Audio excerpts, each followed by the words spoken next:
एक बार सभी का पुनः स्वागत है। स्क्रीन पर दिख रहा है कि यूपी टेट 2026 कुछ दिन शेष हैं और उसमें मैथ के पीवाईक्यू अर्थात 2011 में पहली बार जो मैथ हुआ था उसके पीवाईक्यू कैसे कैसे हैं और उसमें क्या आता है, कितना आसान प्रश्न आता है। कुछ ऐसे प्रश्न हैं जो 6 7 8 या प्राथमिक लेवल के प्रश्न होते हैं जिनको भी लोग जल्दीबाजी में छोड़ते हैं कि ये तो मैथ है, हमको आएगा ही नहीं। तो आइए हम लोग एक प्रश्न को देखते हैं। सबसे आसान प्रश्न की तरफ से हम शुरुआत करते हैं। देखिए, एक प्रश्न दिया हुआ है, हल कैसे करते हैं। उसके बाद हम लोग पीवाईक्यू जो 2011 का है लाइव सेशन में 7 बजे से जुड़ेंगे। लेकिन आज एक प्रश्न देखा जाए कैसे इसको लगाते हैं। देखिए, लिखा है एक ब्रैकेट दिया हुआ है, उसमें 9 + 7 लिखा है, भाग का निशान लगा है, फिर 4 से करना है, फिर मल्टीप्लाई है, 5 है और इसका मान पूछ रहा है कितना होगा। यही हमारा प्रश्न है।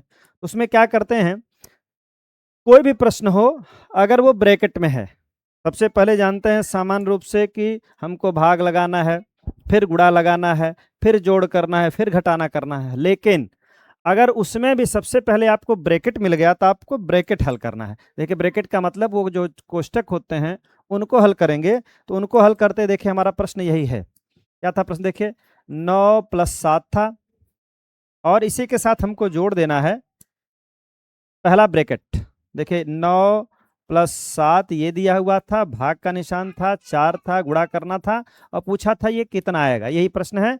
अब देखिए, कुछ लोग अगर इसको करेंगे 4 × 5 = 20 लगा देंगे तो यहाँ से 20 आ जाएगा और भाग छोड़ देंगे, यहाँ करेंगे कि 9 7 16 हो जाएगा।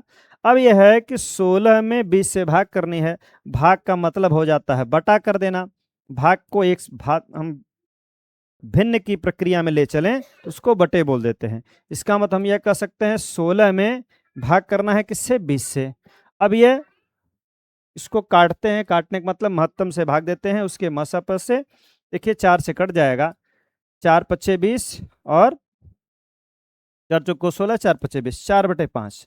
देखिए उस तरह यह 4/5 आना चाहिए था। जो लोग यह लगाए होंगे उनका यह भी विकल्प सही होगा, लेकिन यह विकल्प सही है नहीं, क्योंकि पूछा क्या है, उस नियम से हमको चलना है। इस कारण देखिए एक उत्तर यह भी है कि लोग सोचेंगे हमको गुणा कर लेना है, उसके बाद फिर ये भाग कर देंगे, तो 9 में 16 से भाग कर देंगे तो 16/20 हो जाएगा, छोटा करेंगे 4/5 आ जाएगा। लेकिन ऐसा करना नहीं है। यह विकल्प भी दिया था, जो किए होंगे उनको लगा कि यह भी प्रश्न हमारा सही है, इसका उत्तर मिला है। लेकिन होना क्या है, पहले हमको ब्रैकेट पे जाना पड़ेगा, तो इसको जोड़ेंगे तो हो जाएगा 9 7 16। अब देखिए ब्रैकेट टूट गया, उसके बाद 4 × 5, ये हमारा प्रश्न आ गया। फिर पूछ रहा है क्या होना चाहिए था। अब पहले भाग करनी है, ब्रैकेट को हमने हल किया तो ये देखिए कितना आ गया, 16। अब इसके बाद हम क्या करेंगे, भाग करेंगे तो 16 में 4 की भाग सामान्य रूप से जानते हैं 4 हो जाएगा। उसके बाद फिर गुणा करेंगे। अब हमारा देखिए उत्तर आएगा 4 × 5 = 20। चूंकि इसके बाद न जोड़ है न घटाना, ऐसा कुछ है ही नहीं, तो 20 हमारा आंसर होना चाहिए था। देखिए 20 यहाँ पर आंसर दिया हुआ है। इसका मतलब जो इस क्रम में लगाए होंगे उनका यह आता है, लेकिन इस नियम से हमको नहीं चलना है। सबसे पहले ब्रैकेट, ब्रैकेट को जोड़े 16 आ गया। फिर उसके बाद देखिए ये हमारा रूल बन गया, भाग गुणा जोड़ और घटाना। अब आइए हम लोग दूसरा प्रश्न देखते हैं। दूसरा प्रश्न इसमें क्या पूछा है, एक और प्रश्न लिया जाए जो सबसे आसान आसान प्रश्न होते हैं। देखिए कोण से कुछ प्रश्न पूछे जाते हैं। क्या पूछा, देखिए कोण ज्ञात कीजिए जो अपने कोट पूरक के बराबर है। कह रहा है कि कोट पूरक कोण स्वयं कोट पूरक के कोण बराबर है। कोण बताना है जो अपने कोट पूरक के बराबर है। कोट पूरक का मतलब है कि जब भी कोट पूरक पूछे, जिसको अंग्रेजी में कॉम्प्लीमेंट्री एंगल बोलते हैं, उसको जब भी निकालना हो तो 90 से घटा दीजिए। इसका मतलब हमको जब भी कॉम्प्लीमेंट्री निकालना होगा तो 90 से घटाएंगे। लेकिन यहाँ क्या पूछा है, कोण बताइए जो अपने कोट पूरक के बराबर है। तो अपने कोट पूरक के बराबर मतलब x बराबर x। कह रहा है कि दोनों अपने कोट पूरक के बराबर हैं।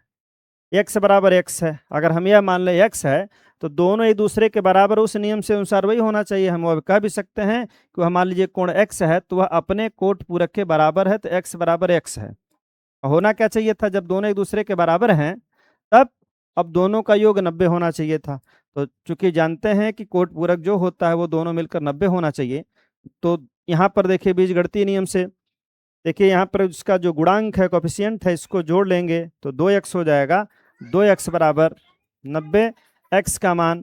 अब देखिए यहाँ पर एक चर और एक अचर के बीच अगर कोई चिन्ह नहीं है तो गुणा मानते हैं। अब 2 का इधर गुणा है, उधर जाके भाग हो जाएगा, तो 90 में 2 की भाग करेंगे तो 45 आ जाएगा। इसका मतलब 45 अंश देखिए है। अपने आप उत्तर भी क्लियर हो रहा है कि कोण अपने कोट पूरक के बराबर, देखिए 45 का कोट पूरक 45 होता भी है। ऐसे भी लगा सकते हैं, या जो लोग सामान्य रूप से जान रहे थे बराबर बराबर चाहिए, उस तरह से भी लगा सकते हैं। एक और